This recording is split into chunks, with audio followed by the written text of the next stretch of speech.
चलिए देखते हैं, नए-नए प्रश्न हैं बिल्कुल। आज शुरुआत करते हैं बिल्कुल नई कविता से। तो एक प्रश्न इम्पोर्टेंट है, तो चलिए देखते हैं। आप लोगों को साथ-साथ में इसके ऑप्शन भी देखने को मिलेंगे इसमें। तो चलिए देखते हैं, वेरी इम्पोर्टेंट बुक है ये, इसी को पढ़कर हमने अपना टीजीटी का 1 नंबर से मेरा रुका था केवल। बाकी प्रश्न बहुत अच्छे हैं, तो आप लोगों को झूठ या फेक वीडियो हमको नहीं पसंद है देना। क्योंकि एक टीचर ही फेक वीडियो बनाएगा तो आगे का क्या होगा, कुछ नहीं हो सकता किसी का। तो चलिए देखते हैं, ये वेरी इंपॉर्टेंट है, बुक्स बहुत इंपॉर्टेंट है, एक एक प्रश्न इंपॉर्टेंट है। वो हमारा लक नहीं था कि 1 नंबर क्या है, कुछ नहीं था, बट देखते हैं अब कि क्या होता है। तो चलो आगे का प्रश्न देखते रहना। नई कविता पत्रिका का प्रकाशन आरंभ हुआ था, कब हुआ था ये पूछ रहा है। सन 1953 में हुआ था, सन 1954 में, या 55 में, या 56 में? कब हुआ था देख लीजिएगा कि यूपी पीजीटी 2009 दिल्ली और केबीएस में 2015 में भी पूछा गया प्रश्न है, बिल्कुल ट्रेंडिंग में प्रश्न है ये। तो कब पूछा गया था ये? 15 और 9 में। तो प्रश्न इम्पोर्टेंट है। तो क्या हुआ, कितना में हुआ है? 1954 में। नई कविता पत्रिका का प्रकाशन कब हुआ था? 1954 में हुआ है। अगला देखते हैं प्रश्न, नई कविता की प्रमुख प्रवृत्ति क्या थी है? नई कविता की प्रमुख प्रवृत्ति है क्या है? तो क्या है इसमें देखते हैं, बौद्धिकता का प्राधान्य है, या यथार्थवाद का अति आग्रह है, कुंठा, निराशा, संदेह की अभिव्यक्ति है, या उपरोक्त सभी है? तो क्या पूछ रहा है? उपरोक्त सभी है। बौद्धिकता का प्राधान्य है, यथार्थवाद का अति आग्रह है, कुष्ठा, निराशा, संदेह का अभिव्यक्ति है, उपयुक्त सभी होगा। वेरी इंपॉर्टेंट प्रश्न है, पूछा गया है सीजीआई पीजीटी में 2012 में पूछा गया प्रश्न है। आगे देखते हैं, दिख रहा होगा कि नहीं दिख रहा? आगे देखिए, कैलाश वाजपेयी की साहित्य अकादमी पुरस्कार से सम्मानित काव्य कृति है।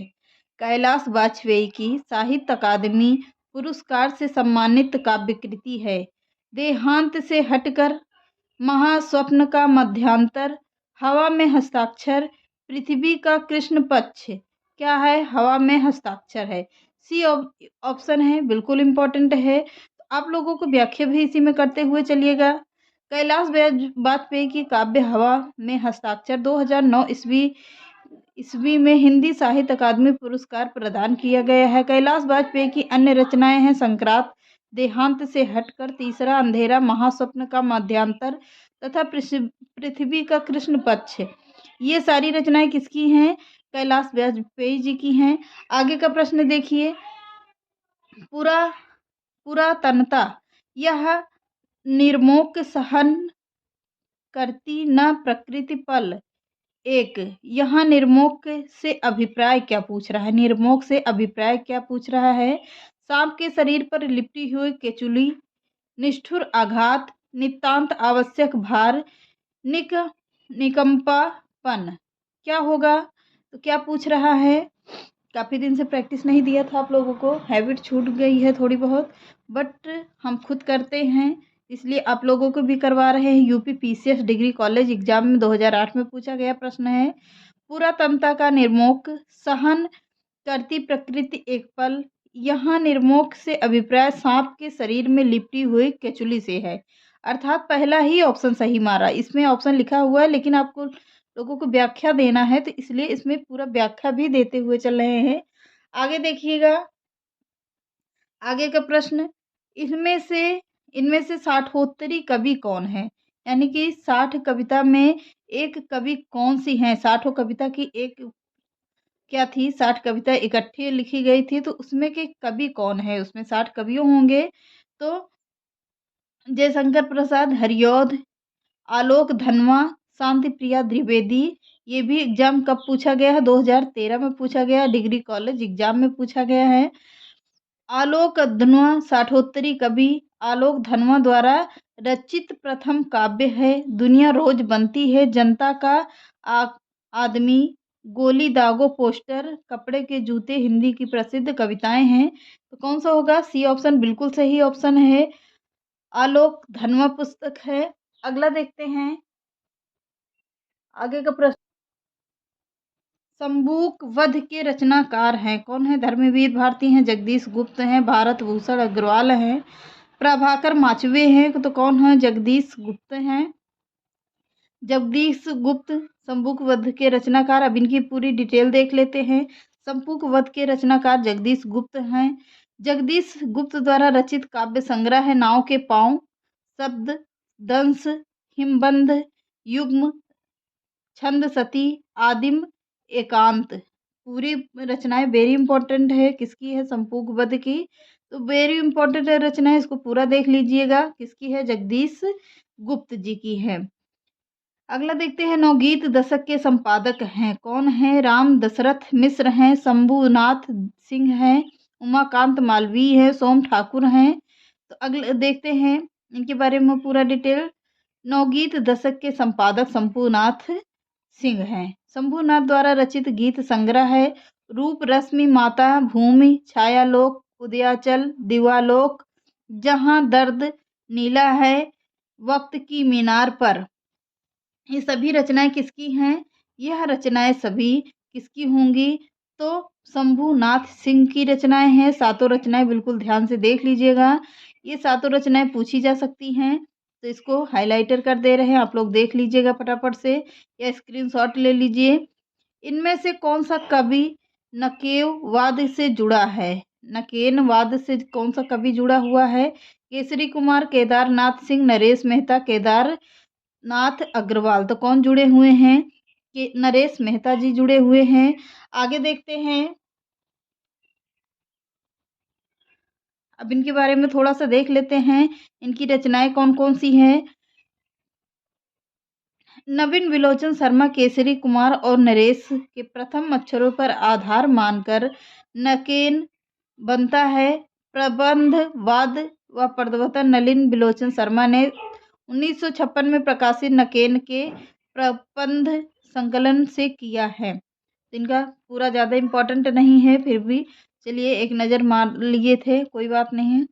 राम दशरथ मिश्र को उनकी हिंदी किस कृति पर 2015 के लिए हिंदी साहित्य अकादमी पुरस्कार दिया गया है? कितने बजे दिया गया है? आग की हंसी, बबूल का कैप्टस, बिना दरवाजे का मकान। तो कौन सा है? आग की हंसी है। वेरी इंपॉर्टेंट रचना है। तो अगली इनकी पूरी रचनाएं देख लेते हैं। दशरथ राम दशरथ मिश्र की है। 2015 में हिंदी साहित्य अकादमी भी इनको मिला है। किसे? राम दशरथ मिश्र को पुरस्कार दिया गया है। इनके द्वारा कितनी रचनाएं हैं? बबूल और कैक्टस, बिना दरवाजे का मकान, बिना दरवाजे का मकान, पानी का प्राचीर, जल टूटता हुआ, रात का सफर, 20 बरस, आकाश की छत, सूखता हुआ तालाब, दूसरा घर आदि। इनकी कितनी रचनाएं वेरी इंपॉर्टेंट है, तो आप लोग इसको स्क्रीनशॉट मारिए, आगे बढ़िए। संशय की एक रात। संशय की एक रात किसके संशय पर आधारित रचना है? राम पर, कृष्ण पर, शंकर पर, विष्णु पर। तो किस पर आधारित है? संशय की एक रात राम पर आधारित है। संशय की एक रात 1962 ईस्वी की रचना कर नरेश मेहता। इसमें युद्ध को लेकर राम के मन में जो उत्पन्न हुए संशय का वर्णन है। बाद में निष्कर्ष पहुंचते ही युद्ध सीता के लिए नहीं बल्कि प्रजा के लिए होगा। तो वही बात कर रहा है, जब राम भगवान लंका गए थे तो वहां पर जब रात में सोच रहे थे कि युद्ध का निर्णय क्या होगा क्या नहीं होगा, उसी बात को यहाँ पर निर्धारित किया गया है संशय की एक रात कविता में। तो चलिए आगे देखते हैं। यूजीसी नेट का पूछा गया प्रश्न है, जगदीश गुप्त को 1997 में किस सम्मान से विभूषित किया गया है? जगदीश गुप्त को किस सम्मान से विभूषित किया गया है? भारत भारती सम्मान से, ज्ञानपीठ सम्मान से, या सरस्वती सम्मान से, या व्यास सम्मान से। यूपी पीजीटी 2004 का पूछा गया प्रश्न है ये। तो चलो देखते हैं। जगदीश गुप्त को 1997 में भारत भारती पुरस्कार से सम्मानित किया गया है। डॉक्टर गुप्त हिंदी साहित्य की नई कविता के प्रमुख कवि थे। उन्होंने सन 1954 में नई कविता नामक पत्रिका का संपादन किया था।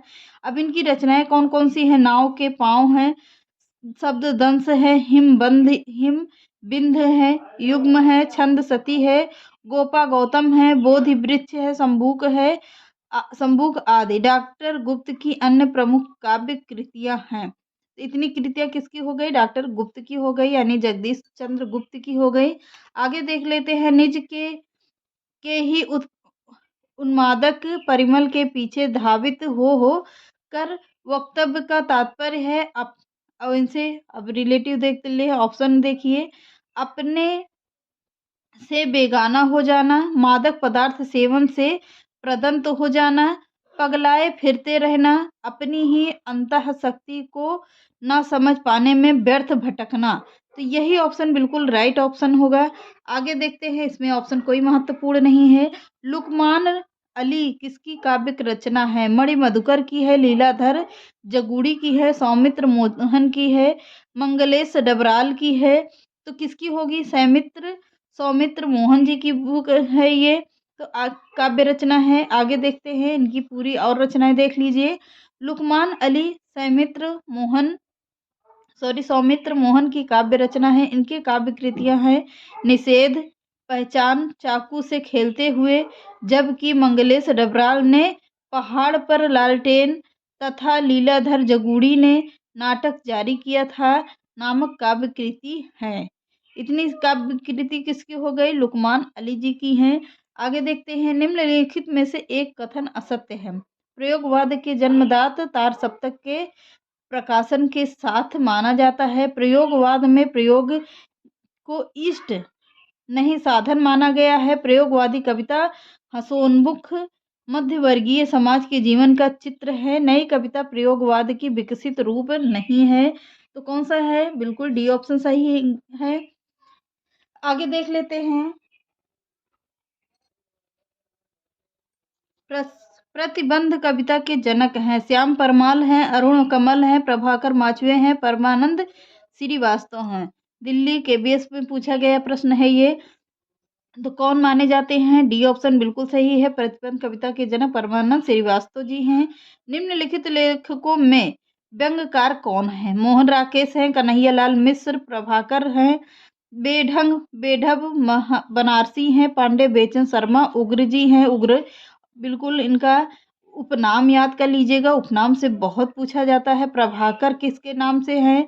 कन्हैयालाल मिश्र प्रभाकर इनका भी उपनाम है। बनारसी पूछा जाता तो बेढब बनारसी हैं, इनका भी उपनाम रखा गया है। बनारसी केवल पूछ लेता है तो कौन होंगे? बेढब बनारसी हैं। बेढब बनारसी व्यंग्यकार हैं। मोहन राकेश आधुनिकता बोध के नाटककार हैं। पांडे बेचन शर्मा उग्र हिंदी में प्रकृतिवादी शैली के उपन्यासकार हैं।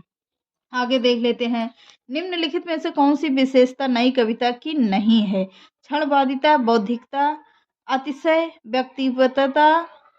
व्यक्तिकता, मार्क्सवादी दर्शक। तो कौन सी हैं? मार्क्सवादी दर्शक हैं।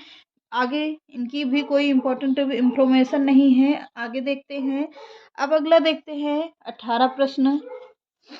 नकेनवाद नामक साहित्यिक आंदोलन के अग्रणी हैं जगदीश गुप्त, नरेश मेहता और अज्ञेय। नलिन विलोचन शर्मा, केसरी कुमार और नरेश मेहता हैं। नलिन विलोचन शर्मा, केसरी कुमार और नागार्जुन हैं।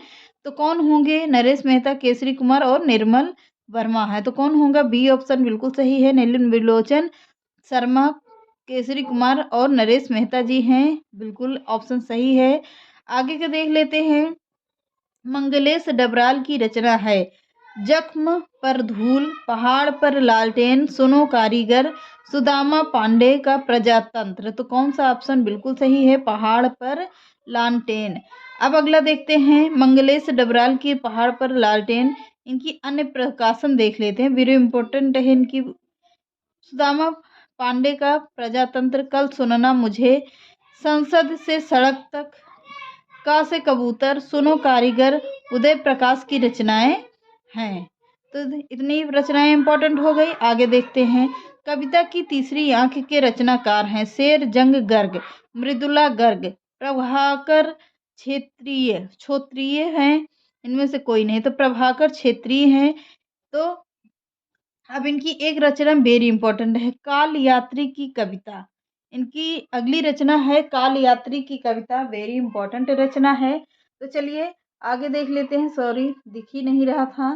तो आगे है तीसरी कविता के कविता की तीसरी आंख के रचनाकार हैं प्रभाकर क्षोत्रिय। तो इनकी अगली रचना कौन सी है? कविता की तीसरी आंख इनकी रचना हो गई काल यात्री की कविता। ये भी रचना किसकी है?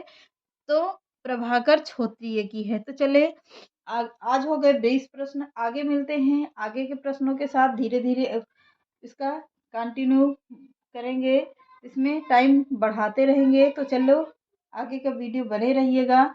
मिलते हैं नेक्स्ट वीडियो में। नमस्कार।